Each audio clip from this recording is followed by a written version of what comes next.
ऋषी पंचमी व्रत विधी आणि कथा भाद्रपद महिन्याच्या शुक्ल पक्षाच्या 5व्या दिवशी साजरी केली जाते। ऋषी पंचमीचे व्रत गणेश चतुर्थीच्या दुसऱ्या दिवशी येते। ऋषी पंचमीच्या दिवशी 7 ऋषींची पूजा करण्याचा नियम आहेत। यासोबतच या दिवशी गंगेत स्नान केल्याने पाप धुवून जाते असेही मानले जाते। त्याचबरोबर मासिक पाळीच्या काळात अनवधानाने झालेल्या चुकांची माफी मागण्यासाठीही महिलांकडून हे व्रत पाळले जाते। चला जाणून घेऊया ऋषी पंचमीची उपासना पद्धत आणि व्रत कथा। ऋषी पंचमी व्रत ठेवणाऱ्यांना गंगेत स्नान करणे शुभ मानले जाते, परंतु असे संयोग घडत नसल्यास घरात आंघोळीच्या पाण्यात गंगाजल मिसळून स्नान करावे। सकाळी 108 वेळा मातीचे हात धुवावे। शेण, माती, तुळशीची माती, पिंपळाची माती, गंगाजीची माती, गोपीचंदन, तीळ, आवळा, गंगाजल, गोमूत्र मिसळून हात पाय धुतात। ह्यानंतर धुवा 108 वेळा केला जातो। यानंतर स्नान करून गणेशाची पूजा केली जाते। गणेशाची पूजा केल्यानंतर सप्तऋषींची पूजा व कथा वाचन केले जाते।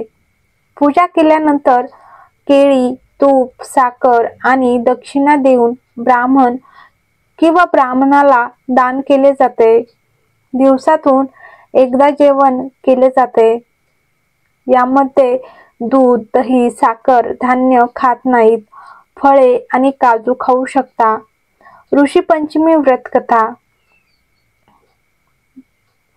ब्रह्मपुराणानुसार राजा सीताश्वेतने एकदा ब्रह्माजींना विचारले, पितामह, सर्व व्रतांमध्ये सर्वोत्तम आणि त्वरित फलदायी व्रत कोणते आहे? त्यांनी सांगितले की ऋषी पंचमीचे व्रत हे सर्व व्रतांमध्ये श्रेष्ठ आणि पापांचा नाश करणारे आहेत। ब्रह्माजी म्हणाले, हे राजा, विदर्भात उत्तक नावाचा एक पुण्यवान ब्राह्मण राहत होता। त्याची पत्नी सुशीला ही सद्गुणी होती। त्याला एक मुलगा आणि एक मुलगी होती। त्यांची मुलगी लग्नानंतर विधवा झाली। दुःखी ब्राह्मण जोडपे आपल्या मुलीसह गंगेच्या काठावर झोपडी बांधून राहू लागले।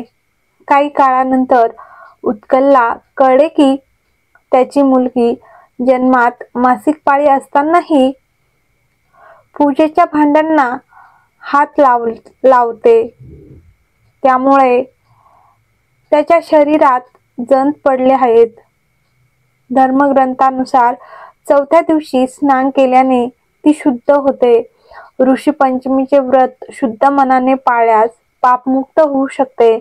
वडिलांच्या आदेशानुसार त्यांच्या मुलीने विधीपूर्वक उपवास केला आणि ऋषी पंचमीची पूजा केली। असे म्हणतात की व्रताच्या प्रभावामुळे ती सर्व दुःखापासून मुक्त झाली। तसेच पुढील जन्मी तिला अखंड सौभाग्य लाभले। हर हर महादेव, श्री शिवाय नमस्तुभ्यम। तर तुम्हाला व्हिडिओ आवडला असेल तर लाईक करा, कमेंट करा आणि चॅनलवर नवीन असाल तर सबस्क्राईब करा।